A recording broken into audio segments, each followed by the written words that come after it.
Assalamualaikum warahmatullahi wabarakatuh. Di sini saya akan mempresentasikan mengenai hakikat belajar dan pembelajaran.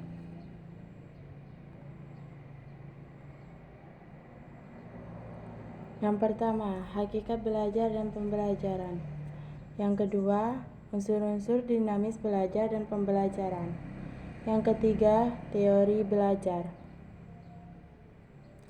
Apa sih hakikat belajar dan pembelajaran?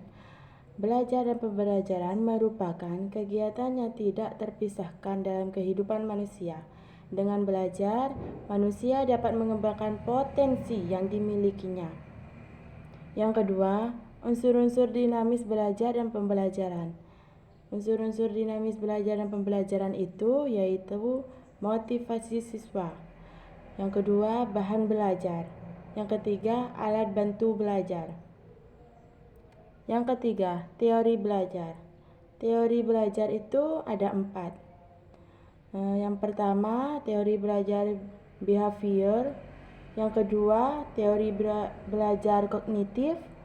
Yang ketiga, teori belajar humanis. Yang keempat, teori belajar konstruktivisme.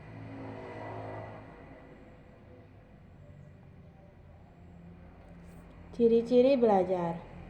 Aktivitas yang dapat menghasilkan perubahan dalam diri seseorang baik secara aktual dan potensial. Perubahan yang dapat sesungguhnya adalah kemampuan yang baru dan ditempuh dalam jangka waktu yang lama. Hakikat belajar adalah belajar sebagai suatu proses perubahan tingkah laku yang meliputi perubahan kecenderungan manusia seperti sikap, minat, atau nilai dan perubahan kemampuannya, yakni peningkatan kemampuan untuk melakukan berbagai jenis. Hakikat pembelajaran. Hakikat pembelajaran itu suatu sistem atau proses membelajarkan subjek didik atau pembelajar yang direncanakan atau didesain, dilakukan dan dievaluasi secara sistematis agar subjek didik atau pembelajar dapat mencapai tujuan-tujuan pembelajaran secara efektif dan efisien. Pembelajaran sebagai sistem. Pembelajaran terdiri dari sejumlah komponen yang terorganisir secara lain: tujuan pembelajaran, materi pembelajaran, strategi, dan metode pembelajaran, media pembelajaran atau alat peraga, atau pengorganisasian kelas, evaluasi pembelajaran, dan tidak lanjut pembelajaran. Pembelajaran sebagai proses.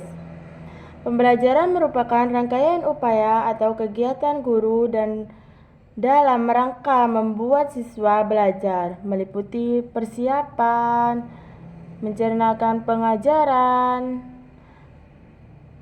dan lain-lain. Faktor pendukung proses belajar dan pembelajaran.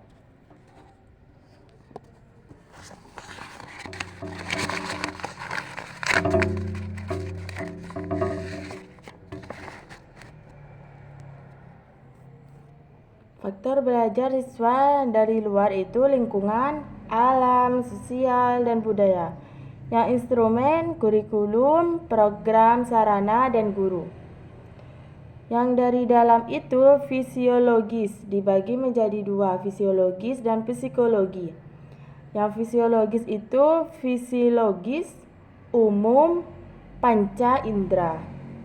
Yang psikologi itu minat, kecerdasan, motivasi, dan kognitif.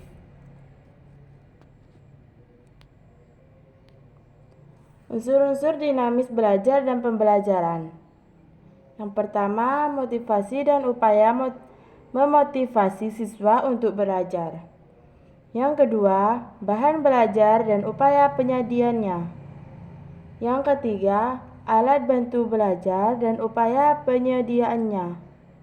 Yang keempat, suasana belajar dan upaya pengembangannya. Yang kelima, kondisi subjek belajar dan upaya penyiapan dan peneguhannya.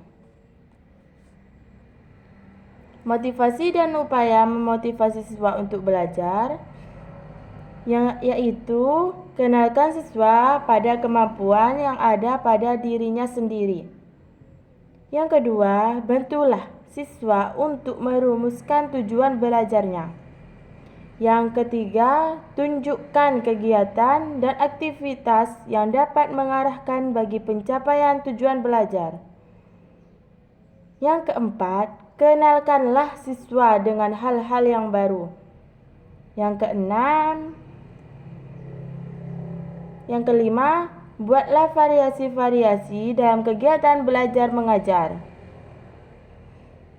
Yang keenam, adakan evaluasi terhadap kegiatan-kegiatan yang dilakukan oleh siswa.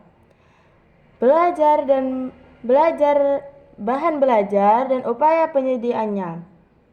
Yang pertama itu cukup menarik, isiannya relevan, informasi yang dibutuhkan ada soal latihan, ada jawaban, terdapat petunjuk untuk mengadakan perbaikan, ada petunjuk lanjutan untuk mempelajari bahan selanjutnya.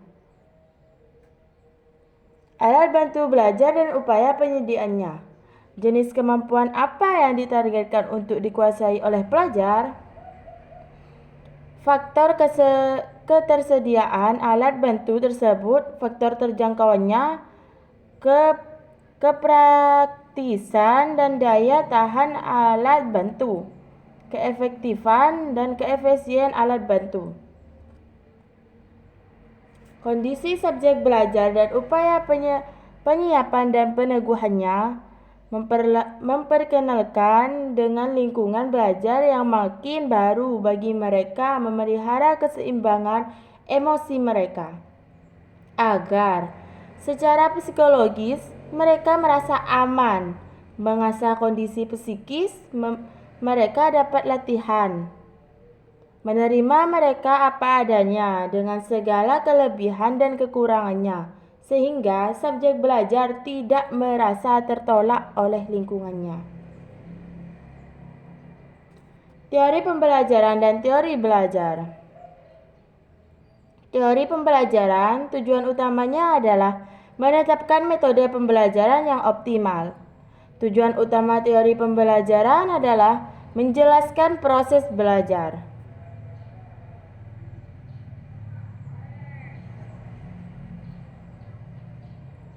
Jelaskan konsep dan hakikat belajar dan pembelajaran.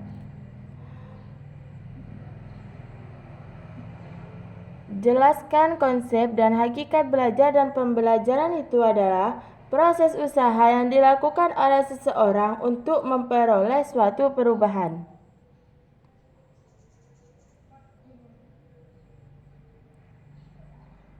Apa saja unsur-unsur dinamis belajar dan pembelajaran?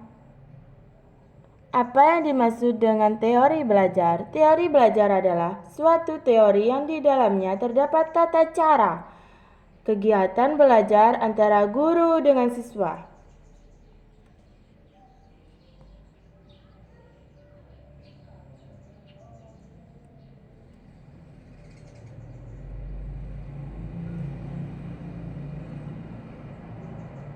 Belajar suatu proses perubahan